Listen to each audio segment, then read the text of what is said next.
Welcome back. When the Bisbee High School baseball team takes its home field, it does so at a place that started fulfilling baseball dreams way back in 1909.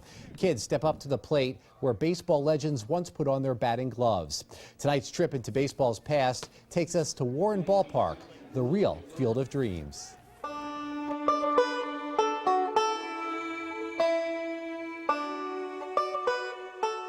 There's a saying, if something is so old, it's older than dirt. But what if the ballpark really is as old as the dirt that graces its baselines?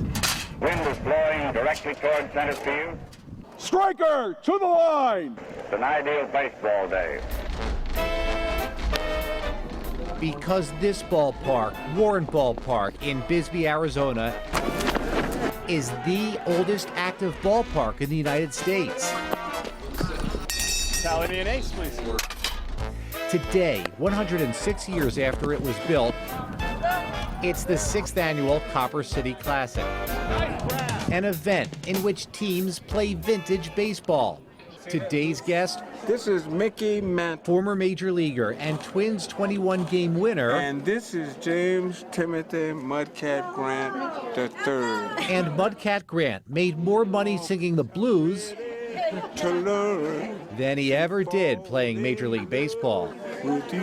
True, you got it. Here, a ticket buys a slice of baseball history. Because sitting in these seats or stepping on this field is like stepping back in time. It's a time capsule. Mike Anderson is an Arizona baseball historian. This ballpark, when one enters it, when one goes into the clubhouse, when one sits in the stands, people tell us that there's a sense that all of baseball is here with us. It's been said you can hear the sound from steel cleats still echoing from a 1930s clubhouse. Going through the dugout onto the field, we had one player that told us this is positively Ruthian. In fact, many of baseball's greats once put on their minor league caps at Warren Ballpark.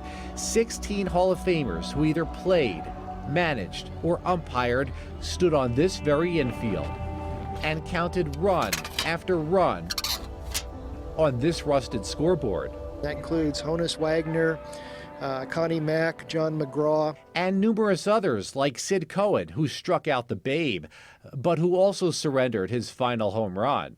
What it does is it epitomizes what baseball was, because this was a starting point for young ball players on their way up the ladder to play in the big show. This ballpark represents the best of baseball and some of the least of baseball too. Like Hal Chase, who after being banned for consorting with gamblers was relegated to an outlaw league, the one with the Chicago Black Sox team that threw the 1919 World Series. If there is such a place where ghosts come out at night, it's not going to be from a cornfield in Iowa, it's going to be from these hills.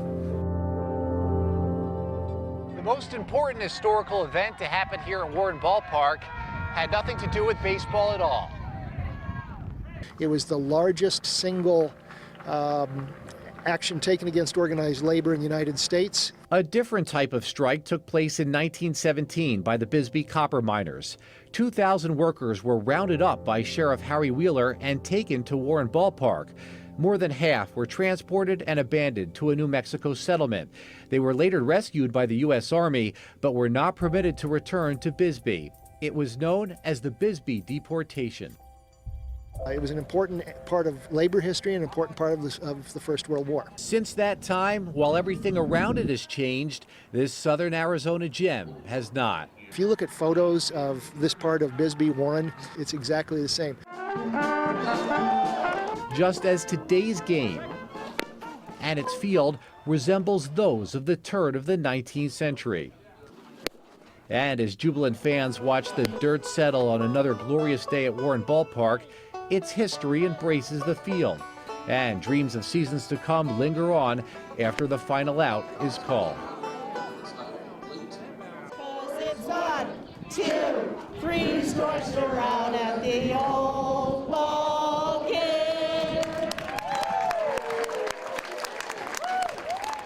And And just today, I got a note from a viewer who learned of our story. His uncle, Buster Adams, played for Bisbee High and later the 1946 Cardinals World Series winning team, a major leaguer who likely learned the game's fundamentals at Warren Ballpark. I love that stadium.